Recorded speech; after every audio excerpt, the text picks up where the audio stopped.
Throughout the centuries, countless empires have risen and fallen, but few stories are as powerful and mysterious as those hidden in ancient Africa.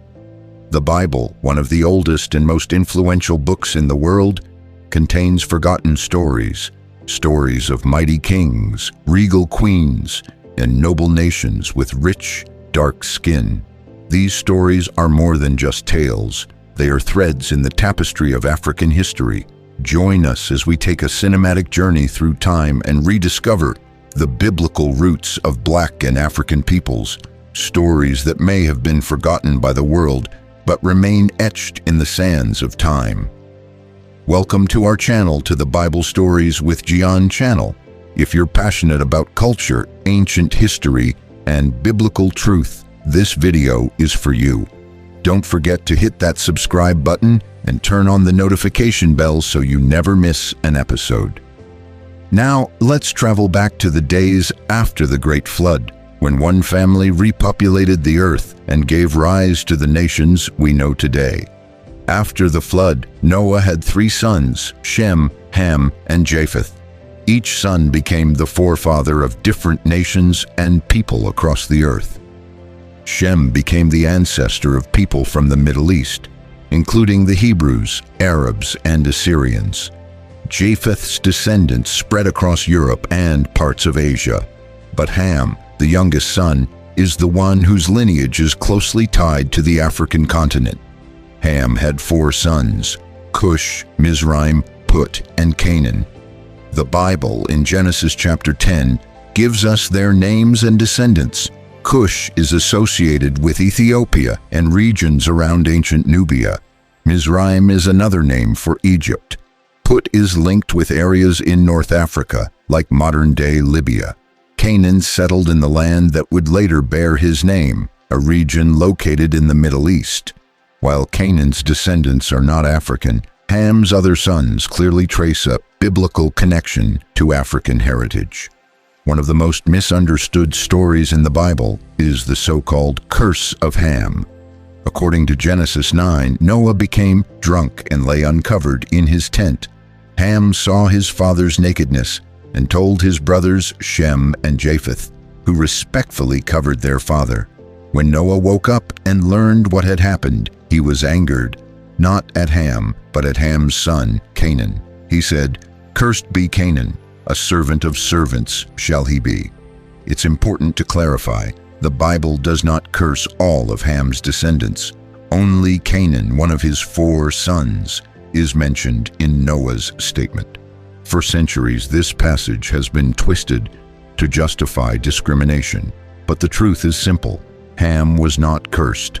Neither were the African people. Only Canaan is named, and Canaan's descendants did not even settle in Africa.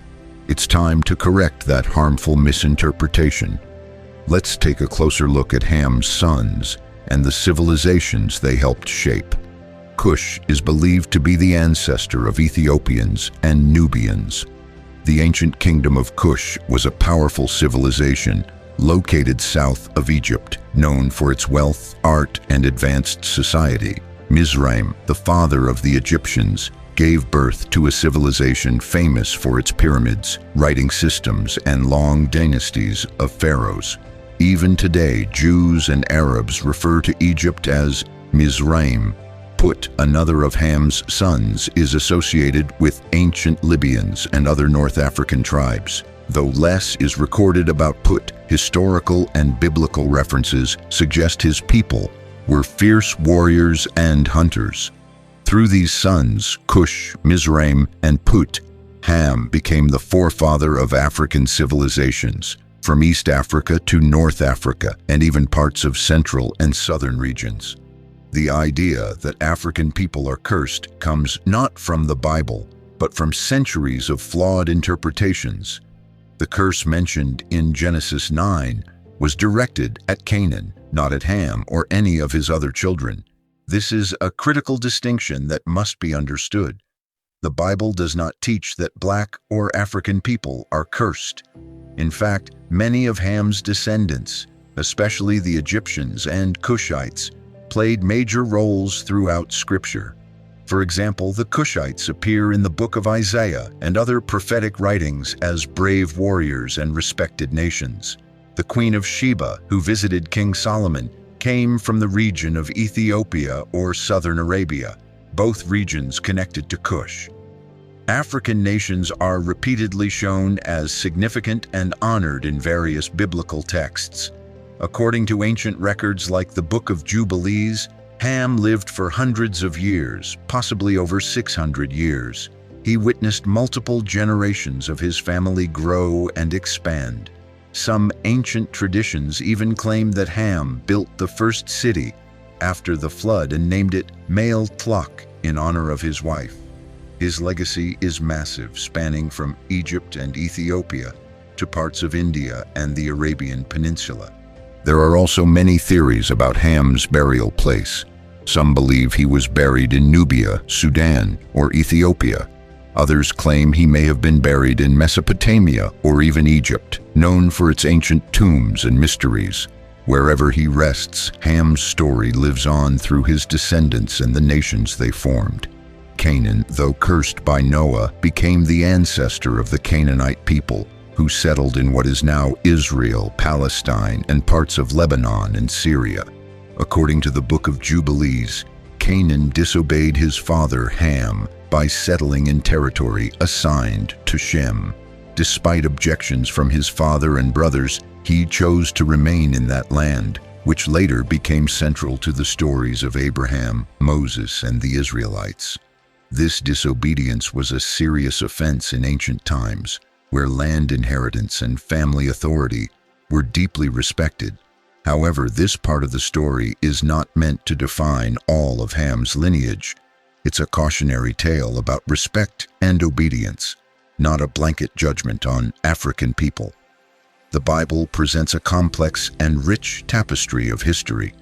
When we look closely at the stories of Ham, Cush, Mizraim, and Put, we find a strong biblical foundation for Africa's place in ancient civilization. These were not cursed or forgotten people. They were builders of empires, creators of culture, and part of God's divine plan for humanity. Let us celebrate the truth. Africa's biblical roots are noble and honorable.